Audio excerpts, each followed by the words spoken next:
Good morning, folks. Welcome to Coffee with Artists. My name is Rachel Wilkins. I am your host and the founder of Conception Arts.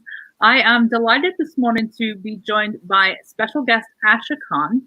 Asha is originally, he was born in Pakistan, grew up in Kansas, and now resides in Texas.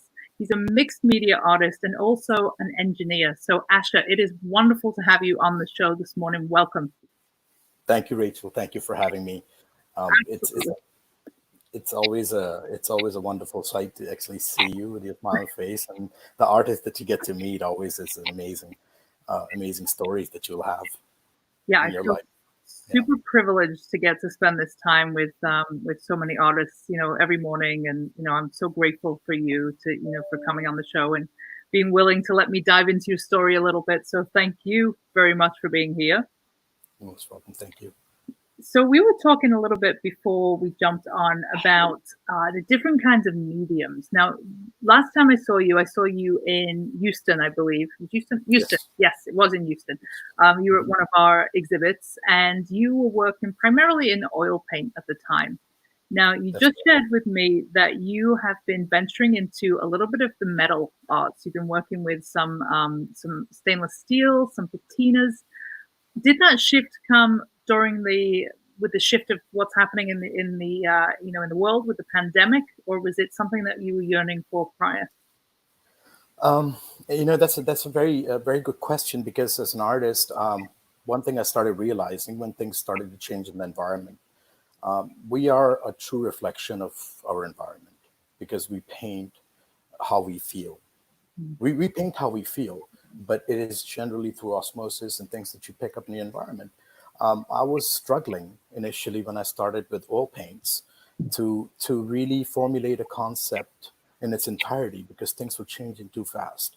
At that point, I naturally saw myself gravitating towards working with harder materials, like wood, and I had an old barrel that I'd bought 2 years ago. It was a project that I was going to do someday, and that someday actually came fairly quickly in 2020. I started experimenting with steel, using household products to actually create patina on them. Your basic vinegars, your salts, your hydrogen peroxides.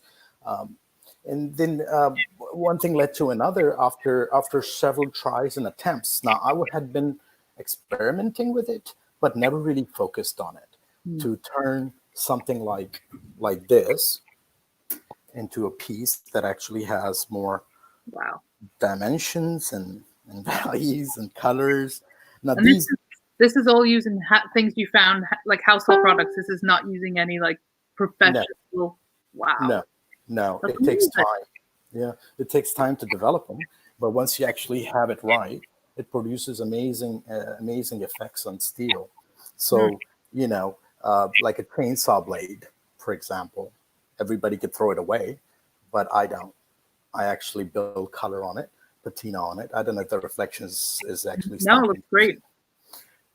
And then I'll mount them on to the barrel that I'd actually bought 2 years ago, and I'll turn them into clocks. So this is my new way of building functional objects with art, and they're unique. I've never seen anything like it, so it really has brought me into another realm of art, where I'm a mixed media artist now, like you said, because I believe that has become more of me than ever before. I found all the furniture in the house that was in the garage, which was not being used. I made myself a workbench. I tore down 3 bar stools and turned them into tables with the barrel tops. I posted pictures of that online. So the environment changed the way I look at art, the way I look at myself. How I want to share myself with the world has changed. And I think sorry, go ahead. I think we have a slight delay, but go ahead, please finish your thought. Yeah. So now that I'm in this area, I gain appreciation from folks, and the beauty of one thing that's really amazing for me is I do what I feel like doing. I don't cater to commercial, and that keeps me honest to my work. So I'll leave it at that for the metal aspect of things because there's a lot more that I still need to do. Well, you're in an experimental phase, and I think that's super fun to kind of just connect with you when you're just diving into this. And I look forward to seeing how you move forward through this experimental phase. So amazing. All right, so you have a really interesting cultural past. You shared with me that you spent your early days in Saudi Arabia. Your father was working out there. You were born in Pakistan, then Yes, came ma'am. to, of all places, Kansas, and now you're in Texas. So I want to know a little bit about this timeline. Tell us about growing up, and perhaps how, as a young man, these vastly different cultures impacted you. Growing up in Saudi Arabia, so I was 2 months old, born in Karachi, 2 months, and dad called mama over with the rest of the family to come and spend time in the kingdom, Saudi Arabia, right? So when we got there, it was pretty much desert in the 1970s. There was not a whole lot of um, buildings, and I don't think there still are skyscrapers there yet. It's in Dubai, but not there. Barren land, you don't really get connected to the land that much. It's like scorching heat.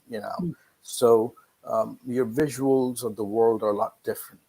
Um, Perhaps it's a blank canvas at that point for me, where I had all the colors in my mind, but I was never able to put them down. Then, of course, at the age of 13, with all things that were going on in life, I'd moved to Kansas to do to do my education. And at that point, well, of course, you end up from a barren land to green plains, right? Complete different. The colors, the liveliness, it just really changed a whole lot of things in me. I started painting before then, but it was doodles, right? I wouldn't consider it painting because it really I painted over things. So when I was in high school, I had actually focused on art. I really loved art even at that time. Um, the first push that I really got was when I was in high school. My work went for competition, and here I am. I'll share the work that went for competition. So this was one of them. This Wow. was called Yellow Tie. And This this is is me. from high school? Yes, this is from 1991. Um, and then this other piece that also went in for competition. The reason I'm showing you this is these were the pieces that I had. This was Kansas to me, right? And I'm sitting over there among 500 students for the state competition, and I didn't get a ribbon. I was hoping to get at least a blue ribbon, a red ribbon, but I didn't get a ribbon. So sitting in the auditorium, I'm hearing them announce all these award winners, and then shortly thereafter, they said this year we're going to award 2 years. We were going to award two students full-time scholarship to study arts in the college. Wow. So Better than a because ribbon. yeah, yes, yes, but it was interesting because at that point also, um, art was loved, but not appreciated the way it is Hmm. now. Things have actually changed. We have started to respect cultures more. We have started to appreciate perspectives more. Before that, it was a little bit more mechanical. We were actually coming out of that whole mechanical era. We're getting into this whole technological era, the media, the marketing. It wasn't the same. Mhm.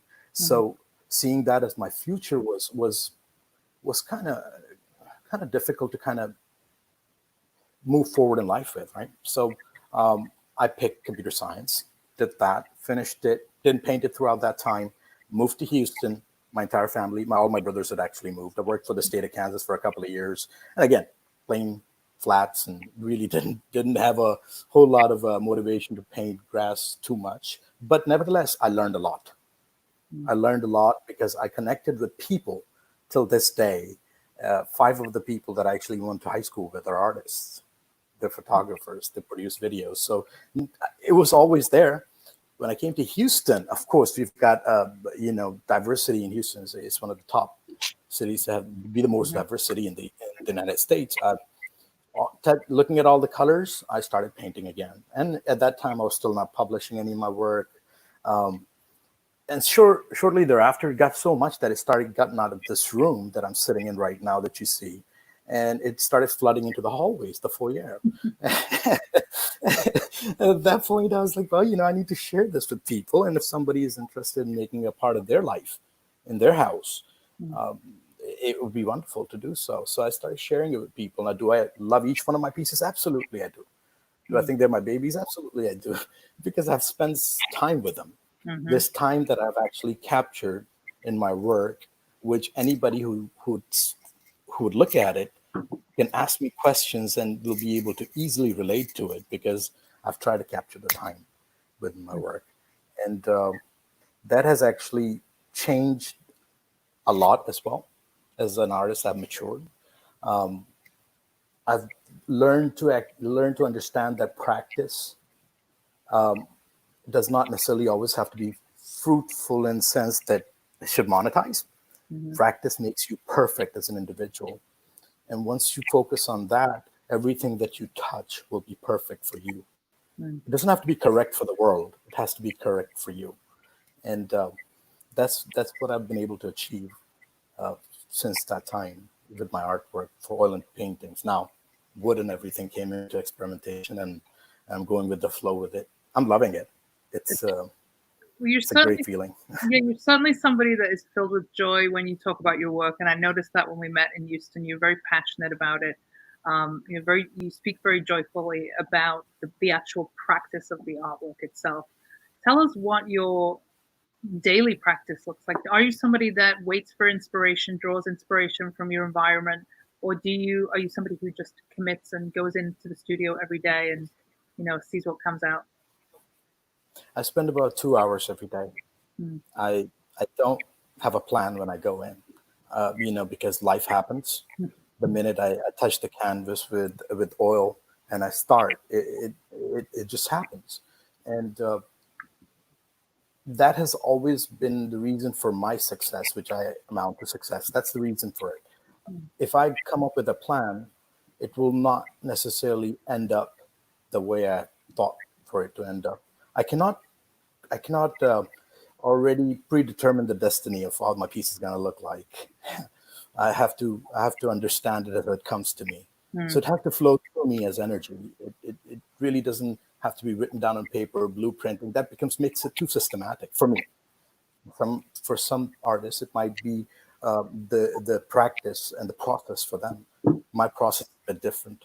I touch the canvas and I feel where I want to go with it. Emotionally, there's an emotional feeling that that everybody always has. I try to actually formulate it and depict it in my work as I start in it. So the process is what I'm more in love with. Um, there's no other art form. I mean, you have your musicians, you have artists that follow the same kind of an approach, but Mm. keeping it open is where you discover more. Mm. So You talk a lot about art being kind of a journey of self-discovery, that you learn a lot more about yourself as you practice the art of art, right? The actual practice of it. right. Um, I'm interested to know, and it's kind of no secret that in this country, in this culture in the US, that there has been, especially kind of post 9/11, a lot of racial profiling, a lot of Mm, discrimination aimed especially at folks of Middle Eastern descent. And I'm mm, picturing you as this young man, full of just vibrance and energy and positivity in somewhere like Kansas, which is not the most diverse place in the country, I think we can say. mm. Can you tell us what the challenges perhaps looked like for you, or did you even experience that personally? I experienced it during 1990, during the first Gulf War. Mm. Um, Lack of knowledge, education, ignorance, whatever you want to call it. I'd had people. We never used to have Walmart. Back in the day, there was Palmyra. In the itty bitty town, 5,000 population, Atchison, Kansas, where now when I look at the online, it's deemed as most haunted town in the nation, right? So, The most haunted, did you say? yes, yes, Interesting. and Yeah, but I never experienced the hauntedness of it. I mean, it was just too quiet for me. But there was a time, there was an episode that I can recall of my life where after 90, I was actually walking out to Palmyra, which was like a little mini Walmart, and I'd had beer bottles thrown at me and called me names for the Eastern derogatory terms that they actually had used back then. Uh, and they didn't know me, but did it actually modify the way I look at? Did it actually change the way I look at people? No. Um, Everybody's good. It's in reality, it's the attitude that actually changes people, the behavior. Um, but that's also because of what they have gone through in life. Things are never same for everybody. They might have looked at an individual and in their mind, I don't belong there, and whatever came to their mind, it was in the evening at time, and they could be drunk, for all I know. Uh, do I say that's the right thing that they did? In their mind, they were probably not doing anything wrong because that's all they knew. But I knew better, you know. So I didn't respond it back the same way, and I'm sure those folks are still there where they started. And I've moved on in life to actually make a difference for myself Mm. and my surroundings. So yes, I had experienced something like that, but anymore, and I go back to Kansas. Some of my best friends are from there. Kansas is an amazing place. I mean, I've got so many good memories. Um, so I can't blame the entire state of Kansas for it. Right, right. And Right? I don't want to be misunderstood that I'm accusing people from Kansas as being Oh no, no, no, no! I know you're not. I I, know you're not. definitely not what I'm saying. I guess the idea of somewhere like Kansas being not somewhere that springs to mind when I think of diversity. When I think of Houston, super diverse Mhm. city. New York City, super diverse city. Right. So, but in fairness, I've not spent any time in Kansas, so I may be very wrong. No, I don't think you. Yeah, I totally get you. I know what you'd asked. Mm, You'd asked if I'd experienced something along those lines as I was right. growing up, and had it impacted the way I look at things. Absolutely, everything that happens to an Mm, individual impacts them some shape, form, fashion, whether now or later on. Sometimes we bottle up things. Sometimes we actually talk about it. I've learned that as long as I'm able to talk about it, or talk it out within myself, mm, and really come to terms with it and understand things. That helps me understand things better. Um, I don't blame people anymore. I blame circumstances that they've gone through. I feel bad for people sometimes when they actually. It doesn't necessarily have to be Kansas. It could be any state. I've mm, traveled all over the world. I mean, I've been to Shanghai, to Thailand, to the Middle East, to North Africa, to Europe, Canada, Mexico. I mean, you name it. So I've actually seen a lot of folks in the world. People are generally a product of their environment in the sense mm, that they get carried away. That's what differentiates somebody who's more of an artistic person than an individual who falls victim to the system that they live in. The system teaches you to understand things a certain way. mm, When you, as a human being, are the ones that have the freedom to think the way you want to think, you don't have to really think of system being you. You work with the system to earn a living, but mm, at the end of the day, you are you when you're alone. So, mm, so as an artist, those things have modified me, but they've helped me get better at who understanding who I am. mm. You know. Have you found your work to be? I mean, you seem like somebody who's just a ball of positivity. So I can't imagine you going through hard times mentally because just your response to that question is so filled with humility. The fact that you can rise above that and see the good in somebody is that's a pretty incredible strength. But Uh, has art been a form of therapy for you? Is it somewhere where you go to process? Yes. Art has been a form of therapy for me. I have actually let out my emotions Mm, flow through me in colors. Sometimes when I look at it, I can actually, I feel that I have actually captured every single stage of my life, good, bad, the ugly, in mm, art. And some of them are really personal to me, where they mean something to me and me only. When I show it to somebody else, they might find it to be a little bit morbid, a little bit depressing. And people who are very close to me, they tend to understand it because they have been part of my life during the time when I'd actually gone through rough times. But I like to make people happy when they look at my work. I like them to understand the time frame that I was in.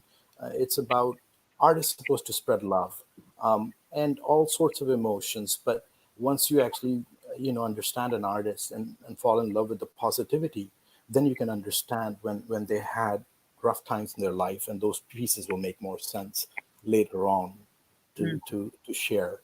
That's how I think about it. There are not too many of them. There are few, but nevertheless, yes, I do have some rough time images and paint and artwork. I noticed when I was doing some research that you quoted German author Jean Paul. He said he coined the term, I'm going to butcher this completely, but Weltschmerz, which means, Welshmere, yeah. okay, see, my German is horrible, which means a deep sadness about inadequacy or imperfection in the world. Now, Yes. you reference this as part of a story where you were traveling, you were seeing a lot of stories in different faces. Um, can you tell us perhaps some of those experiences and how some of those, how they perhaps shaped different pieces of your work? So my sadness becomes small when I see in the world there are people out there. They're in much worse conditions that I had ever actually experienced. And I physically feel it for people that when I see children dying of hunger, starvation, not having food. It's something as small as, I mean, forget about light, forget about having a fan when you sleep at night. If you can't eat or drink clear water or clean water, you're in much worse of a condition than I. I have the luxury to have a cup of water or coffee and paint and buy the expensive paint. The paint tubes that I pick up sometimes, they're $38, $40 for a little bitty tube. It takes $25 to actually put a child through school. It takes $30 to actually feed a child entire month. And and so when I'm doing this, I'm also recognizing how privileged I am. It's a privilege to be alive. It's a privilege to actually have food in your stomach. Those things get lost in this world where folks are too worried about what they want to achieve with materialistic world. There's so we have been tested with our fragility now than ever before. Mm-hmm. How fragile human beings are. We never were encountered that before, and folks never really realized that in 1 second it could be over. Mm-hmm. So now that we are here, Welsh means now I feel it. I feel, and I guess the world is feeling it. It's not just this country. Everybody knows that if you make a wrong move unknowingly, and you're not, cautious, and you're not taking, if there's negligence, you can actually hurt yourself and others. Mm-hmm. And those things bother me. When I paint, it actually comes out. The colors that I'll pick will be um, different than what I would pick otherwise. It's really, and that's one of the reasons when I went towards working with wood and steel. That was the reason I went towards it. It was because it was sturdy, it was strong. It was not as fluid like my emotions getting into my pieces, where I can't even express to anybody why these pieces relate to each other. They're all on the same piece of work, but they're different emotions. Generally, it's easy to express to somebody if it's a single emotion that forms an image. Then multiple emotions, it's a chaos, right, of thoughts. So when I turned to wood, I started realizing as I was sanding down the wood, it was a 60-year-old barrel, and the oxygen that was getting released from it was helping me connect with the time that I wasn't around. And I so those are emotions that I get, and I also felt for the individual that was sitting there and cutting it about 100 years ago without having all the equipment that I have in the world to carve it with now. So it's a connection that actually gets me to feel pain for the world. and understand myself a little bit better. In my artwork, when I actually am painting, I'm putting all of that in there. I'm pouring everything that I feel at that point. It's a flow of energy for Mm. me. You're definitely somebody who has a lot of gratitude. Would you say you're a spiritual person? Absolutely. I, Mm. I, I, I if I can't recognize the feelings that are around me and people, and I can't sense them, then I don't believe in my own existence, and Mm. I can't connect to spirituality. Um, Searching for things before you search within yourself it's not my code. This is a code of Bulleh Shah, and I'll forward you some of the literature. He said, you can actually search for truth all in the skies, but unless you search within yourself, you'll never find it. Mm. That's where it starts. So I'm a spiritual person. I'm actually studying right now um, to do life coaching and Mm. art therapy. That's going to be in addition to my portfolio. I'm already on that journey and I'm loving it. I'm learning so much about myself. How much of your spirituality would you say is, or how does it impact your work? Are you somebody that feels that you draw from perhaps another realm? Yeah, I would like to feel that way because I'm not able to relate to a whole lot of people except artists when it comes to that understanding of the world. I can connect with people absolutely, but I draw energy from people, my environment, looking at things. I mean, I draw energy by looking at trees. Hmm. So I have to be. I'm very well connected with nature in that sense as well. I love earthing, you know, uh, and I like to do things that really bring me closer to nature because it's a larger thing, right? This planet itself is got its own life. We don't realize that the Earth is actually a living living being itself. So we are here as travelers, and eventually we'll go. We're here only for 4 seconds, maybe 4 minutes of this planet, and then there'll be something else. It's to feel that we're going to be here forever. Is to me, it's kind of nuts, but but it's a great idea, right? Live forever. I think we're all feeling our mortality a little stronger right now, especially in this Mhm. moment. But the idea that we're just kind of hurtling through this existence with no purpose or no place to go is, I think, quite terrifying. So having that spiritual connection, I think, yeah, especially for artists, right? I think we channel into something. Everybody Yeah. has a different way of describing what that something is, but there's a sense of peace and just order that comes when you are in that moment of just creating for you, not creating for Mhm. somebody else or creating because it might sell, but when you're Mhm. really true to your soul, you True. there's something very spiritual about that, certainly for me. So tell us what it It's- looks like in those 2 hours that you spend in the studio. Are you somebody that listens to music? Do you have to be yeah. alone? Tell us what it looks like. I have to be alone at times. Well, most of the time I'm alone. Um, I listen to music. I like 1970s music, and I like Al Green kind of music, Mm. and then some young artists from UK, JP Cooper and Blake, and it they the sound is almost like the background, but within that time of that song, I'm alive and I'm painting. You said something of very interesting, that artists are actually falling victim to this time that we're living in with the energies that are around us. What I've learned is that instead of worrying about who will buy it, worry about doing it. Mm. If you keep doing it, the true you will come out, and there will be people who'll appreciate it. Mm. Just don't stop doing it. That there's no buyer. That means you were too commercial and you did it for commercial reasons. Do it for yourself, and you'll be 100% more successful. Um, I don't know if I'm successful or not, but I know that I've successfully done what I wanted to do up till now in art, and that's Have the you difference. Yeah. have you ever let the sale of certain piece or style of your work inform your creative decisions? No, I don't get in, because then I'll stop making things that I want to make. I'll Mhm. focus on the colors that people are buying. And that to me is, it would not be justice to my own artistic soul, you know.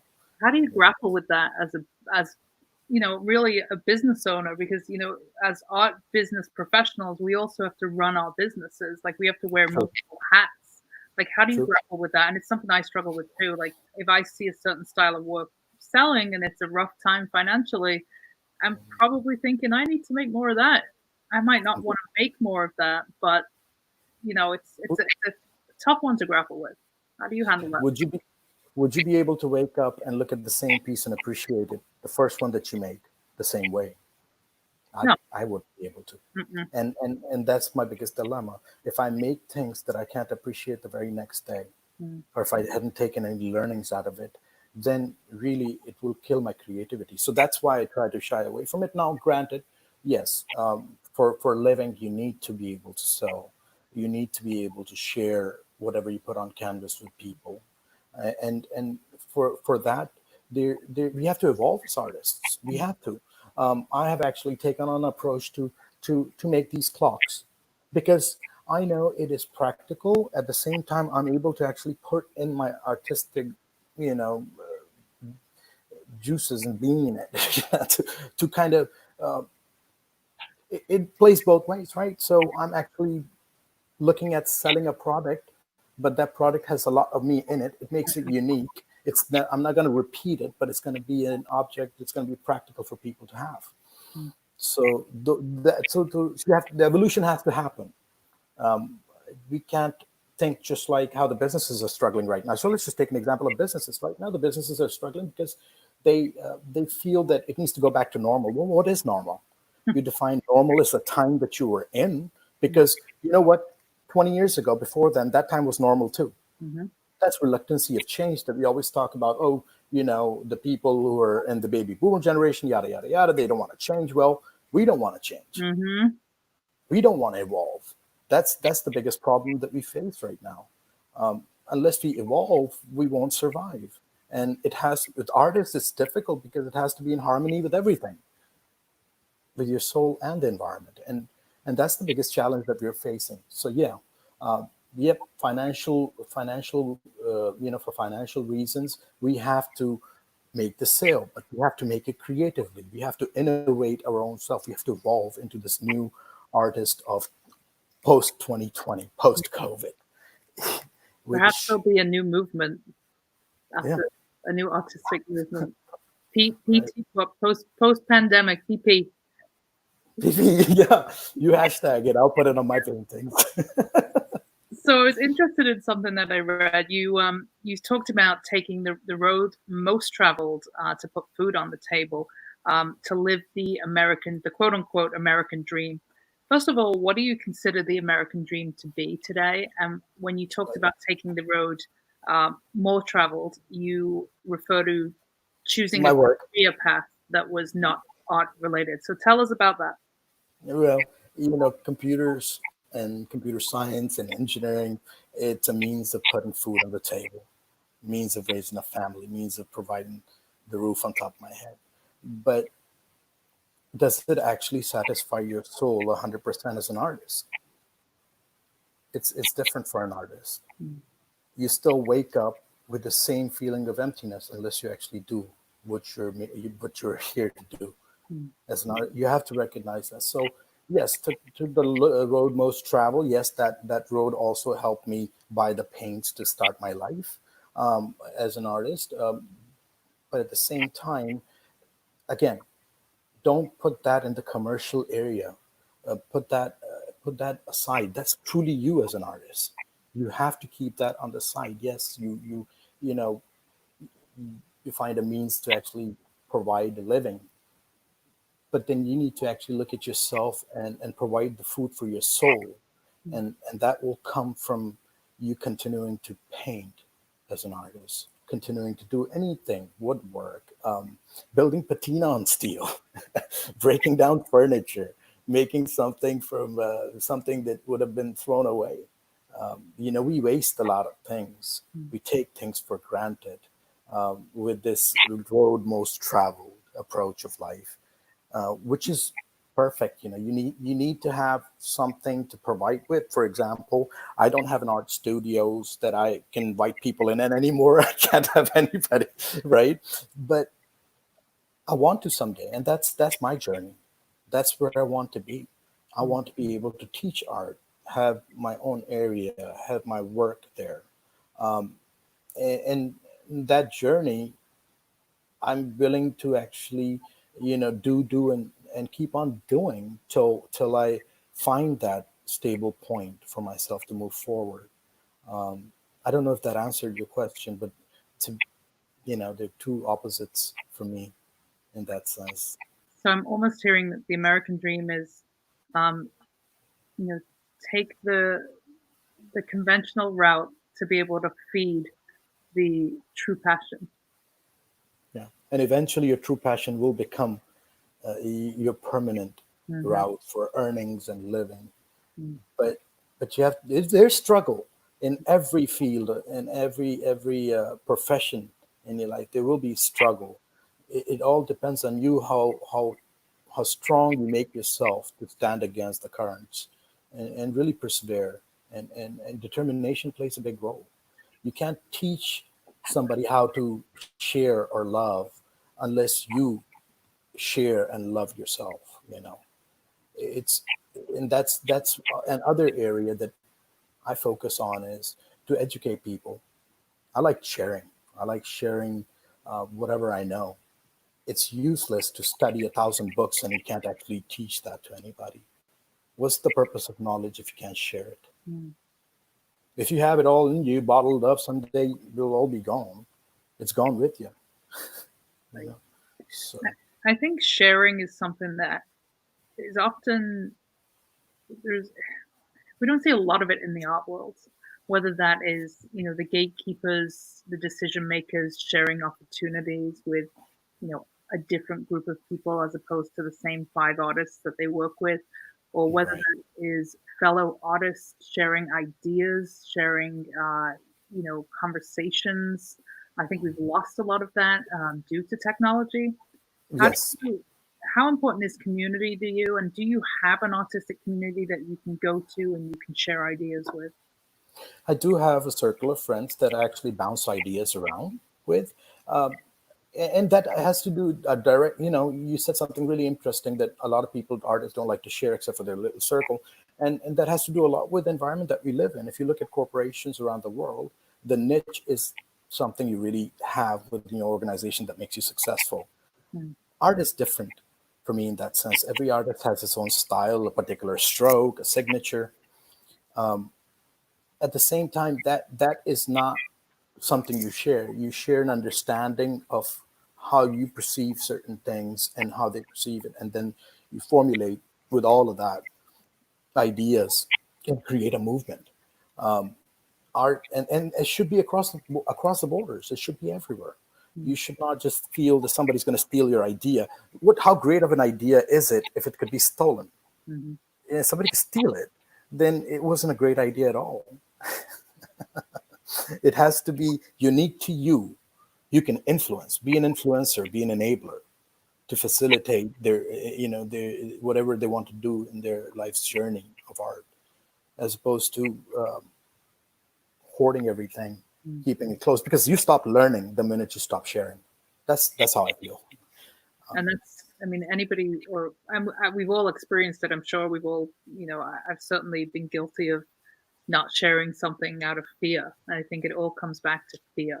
We're afraid that, somebody's going to take what we perceive as ours, or we're afraid of missing out on something that we believe we should have claim to. It all Isn't goes it, back to fear. isn't that ironic that we want the world to move with us? We want the people to feel with us. Yet we're standing in this big ladder trying to climb up, but we don't want to tell them how to climb to the next step. Yet we want to take everybody with us. How is that possible? Mm, If you don't share, if you don't pass on your knowledge, you will never grow yourself. You'll never know. Some individual can actually say a small, sentence, and that might actually completely transform the way you look at the world. You wouldn't never known it if you'd have hoarded all your knowledge. So share as much as you can; it will help you grow. That's the way I look at it. Who is there any particular anybody that you can reference that did that for you? Any particular comment, feedback, book you read, painting you saw? I I love paintings by Dali, by Picasso. They have actually influenced me in a way where I don't want to paint like them, but I love the way they were able to articulate themselves on a canvas. Mm. And I can read the thought process, which I can relate to. How I put it on the canvas is my story. So, yeah, I like Italian paintings. Some of them are crazy, like Caravaggio. I like Caravaggio. To me, the details. It's I try to build things the way I fit with my emotions that come out instead of replicating or copying somebody, because then you're not unique. Mm-hmm. And every artist to me is unique, whether they admit to it or not. They are unique. Mm. It's just they need to realize a lot more of themselves than the environment at times. You feed off of it, but you have to realize yourself at the end of the day. And I read something that was a little controversial. It said, there are no original ideas, right? That as creatives and artists, that we just recycle and repurpose what We discover. what we consume around us, those that went before us, the artists that influence us, that there are no real original ideas. What do you think about that statement? We discover. We really don't invent. Invention or create. To me, creation would be I create a painting that could self-replicate like a cell. To me, that would be a creation. We discover from imagery that goes into our subconscious, and then we form it into an idea and put it on canvas or in a piece of wood or steel or fabric or so many different forms of art. I love it, but that's absolutely a true thing for me. I discover every day. That's one of the reasons I never go in with a plan on a canvas. If I go to the canvas with a plan, the canvas will teach me something different. It will have its own ideas and the time. Mm-hmm. Every single minute that you pass or cross, you are a changed person. Every single second I grow. So those 2 hours for me is growth every day. It comes from practice. It doesn't come from looking at somebody else's work and getting and trying to actually mimic and copy it. You'll never be yourself. Yeah. So tell me, what about the culture of the East? So your roots, your heritage. What do you like and revere about that culture, and what do you dislike about that culture? And then I'm going to ask you the same question about the U.S., the Western culture.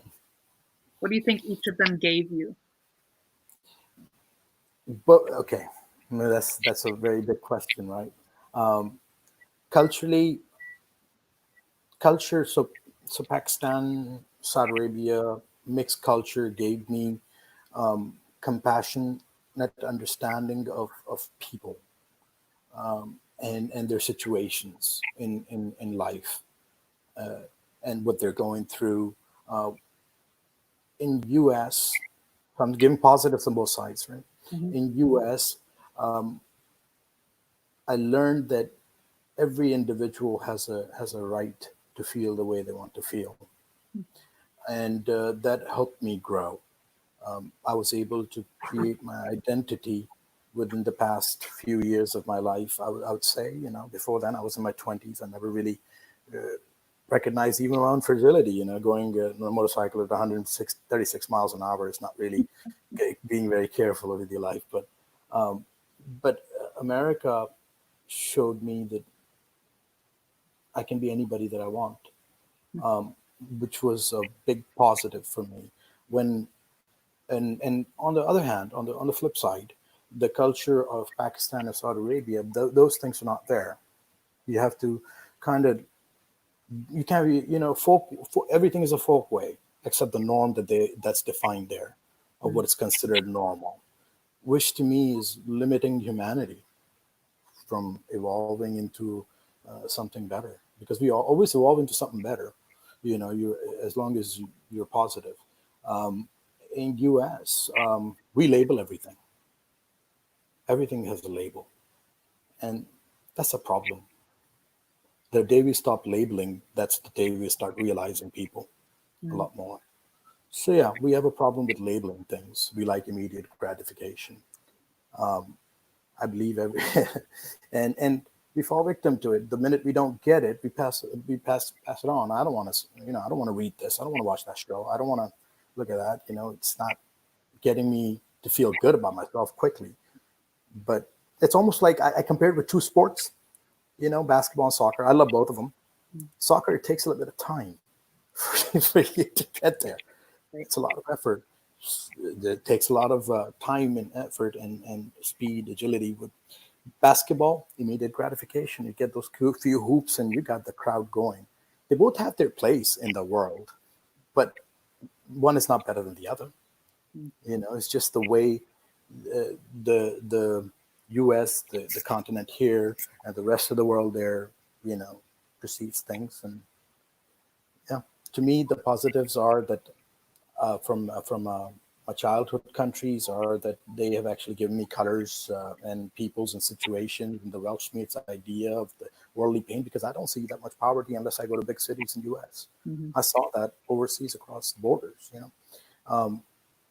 So in the U.S., my learning was different.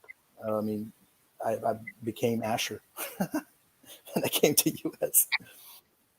I absolutely love the sports analogy because I so relate to that. I'm a big football, not soccer, because you use your feet, first of all. In American football, you do not use your feet, so you guys are not having that. So football in the I'm a big football fan. I grew up in Liverpool, so Liverpool is my team. And I was going to the games for years, and it's a slow, patient process. It's 90 minutes with stops and starts. Not stops and starts. It's 45 minutes of action, 45 minutes of action. A lot of perseverance, a lot of heartache, a lot of disappointment, right? Leaving a game and the score being 0-0, right? 0-0, and being okay with that, right? Right. Then I moved to the US, and I too went to watch basketball. It's the one that really kind of spoke to me because baseball didn't have the patience to sit there and watch for 4 hours. Football, American football, again, 4 hours. But basketball had that something similar to football. I couldn't believe the just constant energy from start to finish of even when there was a 3 or 5 second timeout. Oh yeah. There was music playing, there was hoopla, t-shirts being fired into the stand. Everything was like just so much just consumed, so much energy and activity that it's such a good comparison of the two cultures. It really, you hit the nail on the head. So bravo. Thank you. I played it for 13 years, football.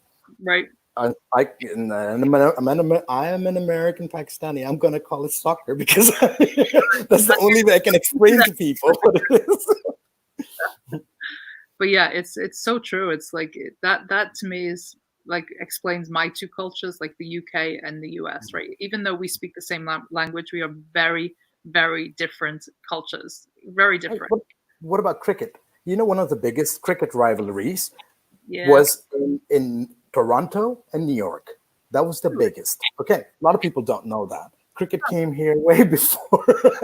Really? I did not know that. Yeah, you can look that up. It was in the 1800s. So it's interesting. Well, I know Pakistan and the UK had a big rivalry for a while, but I know it was never something that I could get into either. It was too long.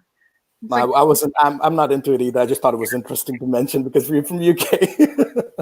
I love the idea, though. And it's really good to speak to somebody who has experienced two cultures because I relate so much. But there's something about the US. It's very fertile ground, right? Especially for creative people. I think that there's such a sense of opportunity that you can, like you said, like you can be anything you want to be. If you can dream it, you can do it. There's there will be a path towards it, but Mhm. you've got to have grit, you've got to have perseverance, and you've got to be willing to take negative, feedback, but it's there. Whereas I felt often in the UK, it was very much, all right, you've got to fit inside this box, live in this neighborhood, drive this car, and this is pretty much about the level of success that you can get to, right? This is it. That's where it caps off. And Whereas who here, says failure is bad? Who right? says failure is bad? I don't think it's bad. What do you think of that? Failure shouldn't be bad. It should be treated as an opportunity of learning yourself I mean more. by No? failure, like I think if you take it as uh, a jumping off point to learn something new about Mhm. yourself, Yeah, is it a absolutely. failure? No, it's not. I believe it really, you learn more from failures than success because you're done when you're successful. And that's the sad part. So it's okay to have a lot more failure because then you'll keep on building towards that success. And hopefully you'll never achieve it because you know why? The day you're successful, then you have a label on you. Mm. And to me, that label is what I try to get away from. Mm-hmm. I want to be labelless throughout life. In a nutshell. What would you say have been some of the quote unquote failures that you've had, and what did you learn from them? Even from an arts perspective, I mean, I'm talking purely from an arts perspective. The failures are that it took me to even develop the art to do it on steel. It took me 2 years Mm. to really focus on it. And when I shared it with my art teacher, which I dearly love, Miss Steps out of Kansas, she's the one that actually taught me how to even hold a paintbrush properly. Um, I shared it with her to understand what am I going to market it as. I've never seen anything like it. People don't do this. So she's like, Asher, I haven't either.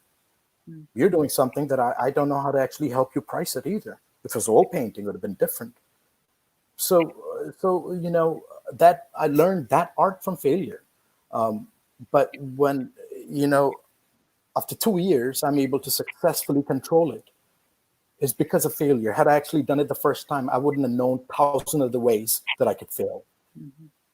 That to me is knowledge. That to me is what you share with artists. What to do is easy. You write it down because that's a success story, right? But what not to do helps them grow. You're giving them more than what they initially thought that they would learn.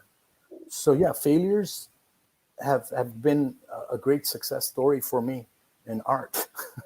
It's weird the way I put it, but it is.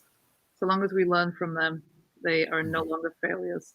They So are no longer we failures. are going to take some questions. So please, if you are watching, whether you're on YouTube or you are on Facebook watching right now, jump into the comments and ask your question, and we will get Asha to answer. I do see a bunch of shout outs here, so I'm just going to go through these so you can see who's on.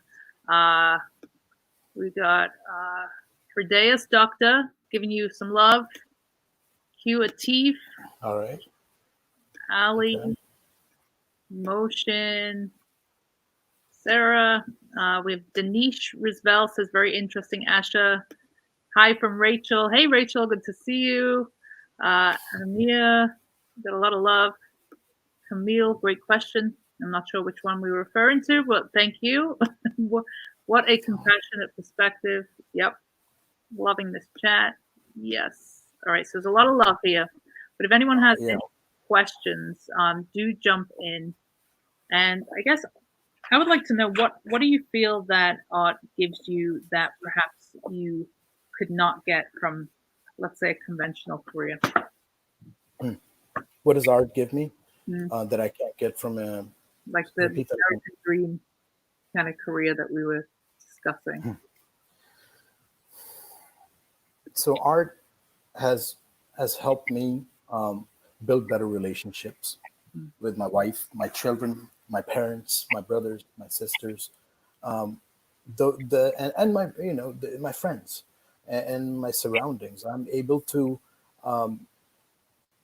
any negativity that I have, I'm able to take that out before I experience my friends and my family and my loved ones. mm, Art has actually given me the freedom to kind of lay it out on canvas as opposed to on people. mm, I think that would kind of some of the way I look at it. It has strengthened me, perseverance, and it has built that determination in me that I'm able to kind of show by example as opposed to talking about it. A lot of people talk about, accomplishments of others, talk about how somebody became successful, but art has actually taught me that success comes gradually. It is not all at once. You have to pour yourself on in whatever artistic world you're living in and doing whatever, and then you're able to connect with the world spiritually, and clearly. It's more of a it's a very prudent thing for me. It's very reliable for me to actually go to. It never disappoints me. Red is always red. Black is always black. The colors, the so it gives me the sense of stability where I don't have to judge the color, and the color doesn't judge me. The brush does not care what I touch it with, and the picture comes out with how I feel. So when I talk to people at that time, I've already kind of emptied a lot of my negativity or positivity or whatever emotional state that I'm going through into my art. And when I look at people, there it's almost like a clean canvas that we can both paint together and have a conversation. I experimented this with my children and my spouse and my wife. I took a canvas and split it into 4 areas, 4 quadrants, and I made all of them paint everything different. We didn't talk. They all painted whatever they wanted to paint. At the end of it, it was still on the same canvas. But the conversations that we had after that was not about art; it's about us. It was about it was about feelings we were discussing, which were really truly. Everything has actually been flooded out, flushed out, and now you have this conversation that is just pure to me. Beautiful. So that's what art has done. There's a question here, MD Doctor. How is the global pandemic driving your inspiration for your art, if any? That's a good question, Doctor. Sir, I it's driving me to actually do more, connect more with people, and share things and ideas, thought-provoking ideas that would help them cope with this time, and really look at the positive side of things. That while you're still breathing, if you wake up in the morning and you can feel from your toe to the tip of your head, your hair, you have actually been successful in making another day come true for you. And everybody who's waking up, you should not think about people dying and die with that thought every day while you're still alive, because they struggle to their last breath. If you think about it, people who are actually leaving this earth, they're struggling to their last breath. We alive individuals should take a lesson from it, and be thankful for every breath we take. Be thankful for every sunshine we see and every moon and night we sleep. So those are the things that keep me going, and I promote that understanding with people that I know. I share that, and I put that in my work to make sure it comes to light. So to me, Mr. Doctor, the pandemic has impacted the way I look at the world, but it has actually made me an individual who wants to share more, give more. I've been used to taking. Mom gave me birth, dad shelter. I took all my life. Now I feel that it's time for me to start giving. And Beautiful, beautiful answer. All right. Well, let's let people know where they can find out more about you and your work. Asher, what is your website? my website is www.asherartgallery.com, all one word. I'm also on Instagram with the same handle, hashtag AsherArtGallery, and on Facebook at AsherArtGallery.com. You can call me directly and have a conversation. You don't have to buy anything. I'm willing to share ideas and just discuss things in life. Here to listen. Wonderful. Well, what a pleasure, Asha. This was a beautiful chat. Thank you for being so open and willing to tell us, a little bit about your story and let us into your world. We appreciate you. We wish you the best of luck with everything going forward and look forward to keeping up with your success and your creativity. So thank you so much. Thank you, Rachel. Thank you, Conception Arts, for being there for me. You have been an absolute joy to work with. I feel like I can always reach out to you and have a conversation. So, and I'm going to do more of that because there's a lot more for me that I would like to share with you than what I'm doing. But absolutely, it's been an absolute pleasure. Wonderful. All right, folks, thank you so much for tuning in this morning. Grateful for you. If you feel inclined, please go ahead and leave us a review on Facebook or on YouTube. We appreciate the support. And we will be back on Monday, same time, 11 a.m. Eastern. And I look forward to seeing you next week. Thank you, everybody. Thank you, everybody.